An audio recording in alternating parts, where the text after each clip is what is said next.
네, 경희 피레탄의원의 강재춘 원장입니다. 자, 오늘은 우리가 뱀살이다, 물고기 비늘, 피부다 이런 소리 좀 들어보셨죠? 바로 어린선이라고 하는데요.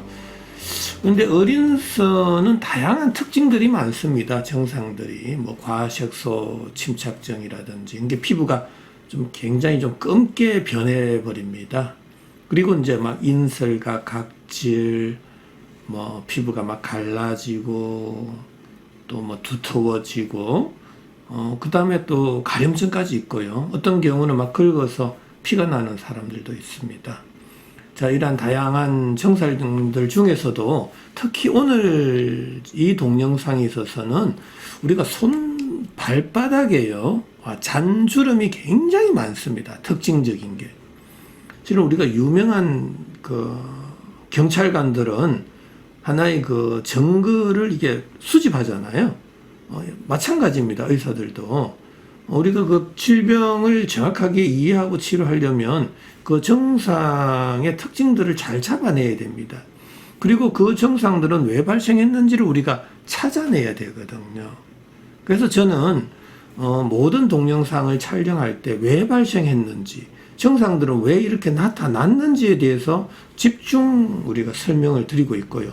이렇게 설명을 못 드린다라고 하면 솔직히 질병 근본적인 치료가 어렵다고 봐야 됩니다. 제 임상 경험으로는 그냥 약을 쓰니까 좋아졌다? 얼마든지 될 수 있습니다. 보습제를 써보세요. 그러면은 피부가 윤기가 나고 반질반질해서 어린선도 많이 줄어듭니다. 그래서 어린선의 대부분의 환자들은요, 365일 보습제만 바르는 사람들도 있어요. 왜? 치료 방법이 없다라고 그렇게 돼 있습니다. 우리가 인터넷상에도 보면은 다 선천적이고 치료 방법은 없다, 보습제만 쓰세요, 이런 이야기밖에 없어요. 하지만 저 같은 경우는 임상 경험상 치료되는 사례들이 너무나 많단 말이죠. 그럼 그 사람들, 치료가 되는 사람들은 뭡니까?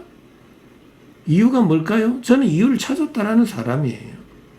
그래서 오늘 이 시간에는 특히 손바닥에 이 잔주름이 많은 이유에 대해서도 설명드리고요. 그 이외에도 좀 간단하게 전반적으로 좀 설명을 드리겠습니다. 어린선, 뱀살, 손바닥에 잔주름이 많은 이유라고 제가 타이틀을 정해봤습니다. 어린선을 이해하려면 먼저 이러한 한 6가지 정도는 이해를 하셔야 됩니다. 자, 왜 뱀살, 물고기 비늘처럼 피부가 변했는지, 피부색은 왜 검게 변하는지. 자, 여기 또 중요합니다. 어린선은 사지의 외척에서 내척보다는 더 심합니다. 그러니까 안쪽보다는 바깥쪽이 더 심하다라는 이야기예요. 그건 왜 그럴까요? 자, 그것도 궁금하시죠? 제가 좀 설명을 드리고요. 자, 그 다음에 심장에서 멀어질수록 증상이 더 심해진다. 굉장히 중요한 이론이죠. 특징입니다. 이 특징을 잘 이해하셔야 우리가 어린선을 근본적으로 치료할 수 있다는 겁니다. 자, 가려움증은 또 왜 동반되죠? 인설, 각질 등은 왜 생기느냐 이겁니다. 자, 너무나 궁금하지 않습니까?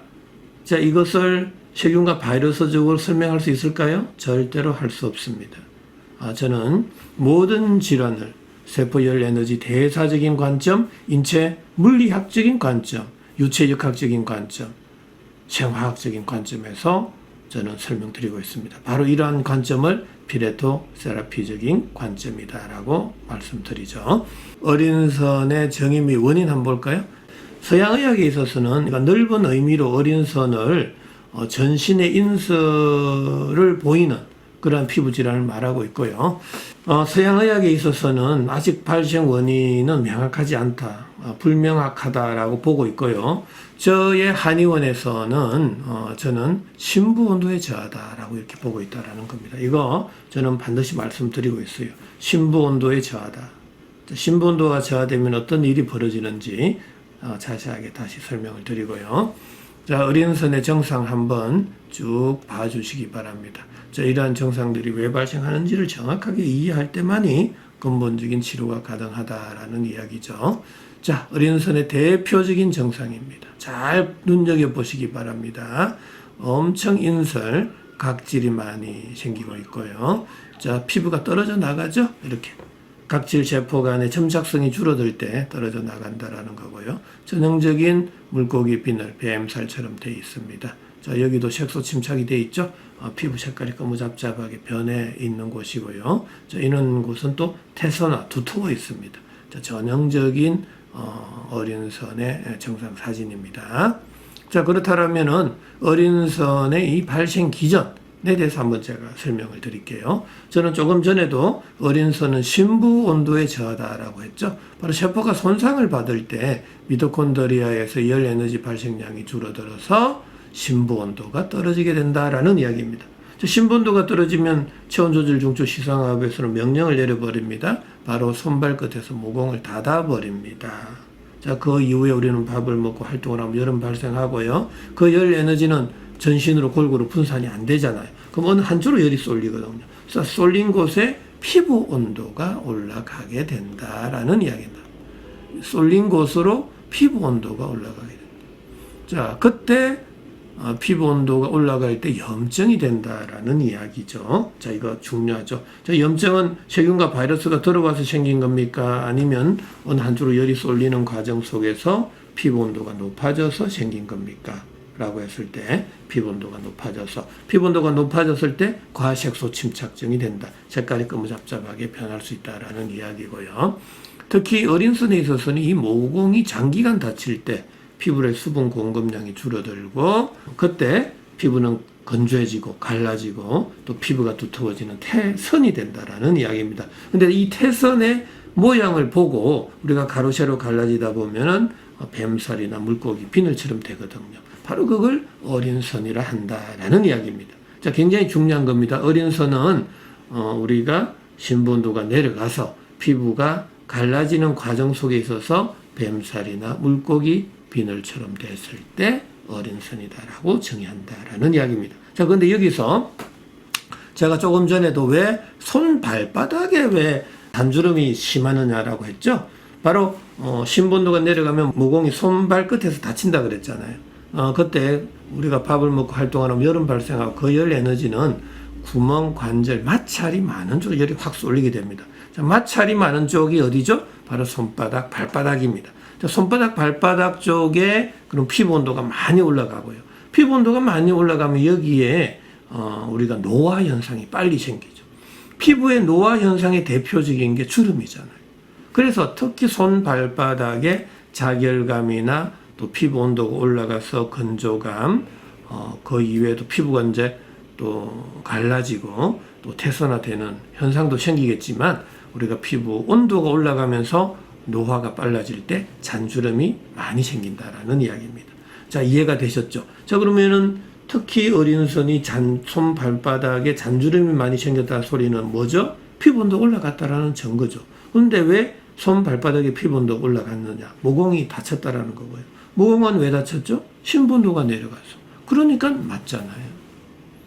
그래서 저 같은 경우는 이 반드시 치료의 핵심 포인트는 심부 온도를 높여야 된다라는 이야기입니다. 근데 중요한 거 있죠? 이 심부 온도와 피부 온도의 상관성 굉장히 중요한 거예요. 심부 온도가 올라갈 때 피부 온도는 오히려 내려가고요. 심부 온도가 내려갈 때 피부 온도가 올라간다라는 거예요. 이거 굉장히 중요한 겁니다. 이거 항상 명심하셔야 됩니다. 이거는 시상하부에서의 그 체온의 항상성 때문에 그래요. 자, 그리고 이 피부 온도가 올라갔을 때 나타나는 현상, 이 피부 온도가 정상일 때는 전혀 이런 현상이 안 생기죠. 굉장히 중요한 사진들이에요. 꼭 한번 확인해 보시기 바라고요. 그럼 어린선에 3대 치료 원칙이 있을 거 아닙니까? 반드시 저 같은 경우는 이 낮아져 있는 몸속 온도는 올려야 되고 높아져 있는 피부 온도는 낮춰야 되고 닫혀져 있는 모공은 늘자라는 이야기입니다. 너무나 중요하잖아요. 이렇게 치료 대원칙에 대해서 설명을 해주는 병의원이 어디 있습니까? 그냥 치료 못한다라는 이야기에 그냥 보습제 주는 거예요. 그렇게 할 바에야 왜 치료를 합니까? 치료할 필요가 없죠. 자, 그 다음에 이제 어린선의 4대 치료 방법이 있죠. 우리 한방약물요법, 식이요법, 생활요법, 또 운동요법 이렇게 4가지가 있습니다. 자, 운동요법. 이 네 가지를 통해서 우리는 최대한 심부 온도는 끌어올리고 피부 온도는 낮추고 모공을 열어주는 치료를 해보자라는 이야기입니다. 자, 그리고 특히 어린선 치료 시 우리가 주의해야 될 것들이 있죠. 세포열 에너지 대사를 억제하는 약물 되도록 쓰지 말자라는 이야기입니다. 우리가 신경 안정제 같은 경우 많이 써버리면요, 후천적으로도 어린선이 생길 수 있어요. 한번 확인해 보세요. 자, 거칠고 질긴 음식, 달고 시고 점성이 높은 음식 피해야 되고요. 자, 그 다음에 식품 첨가물이 들어가 있는 음식 조심하셔야 됩니다. 자, 그 이외에도 뭐 다양한 내용들이 많은데 그 내용들은 또 저희 홈페이지를 좀 참조해 주시면 또 많은 도움이 될 거고요. 치료 사례도 많습니다. 한번 확인해 보시기 바랍니다. 자, 오늘 이 어린선, 특히 손바닥에 잔주름이 많은 이유에 대해서 설명을 해드렸고요. 전반적으로 왜 발생하는지, 또 3대 치료 원칙, 4대 치료 방법, 치료 시 주의사항에 대해서도 알아봤습니다. 자, 오늘 편안한 하루 되시고요. 가려움증이 없는 하루, 어린선이 완치되는 그 날이 빨리 오기를 학수고대하면서 시청해 주셔서 대단히 감사합니다.